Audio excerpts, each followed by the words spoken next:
नमस्कार, मैं हूं भार्गवी और आप मेरे साथ देख रहे हैं अपन बिहार। भोजपुरी फिल्म इंडस्ट्री के जाने माने अभिनेता खेसारी लाल यादव फूलपुर गांव में एल्बम की शूटिंग करने के लिए गए थे। उन्हें देखने के लिए पूरे गांव में भीड़ उमड़ गई। इसके बाद क्या था, पूरे इलाके में देखते ही देखते भगदड़ मच गई। बीच बचाव करते हुए खेसारी लाल यादव को फूलपुर से बगैर शूटिंग किए हुए ही निकलना पड़ा। भोजपुरी फिल्म इंडस्ट्री के जाने माने अभिनेता खेसारी लाल यादव फूलपुर गांव में एल्बम की शूटिंग करने के लिए गए थे। उन्हें देखने के लिए पूरे गांव में भीड़ उमड़ गई। इसके बाद क्या था, पूरे इलाके में देखते ही देखते भगदड़ मच गई।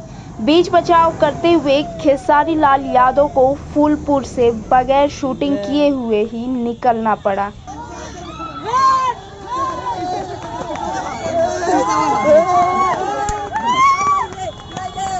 फूलपुर में खेसारी लाल यादव अपने एल्बम की शूटिंग करने आए। उन्हें आए देखकर उस पूरे गांव में भीड़ उमड़ गई और भगदड़ पूरे इलाके में मच गया।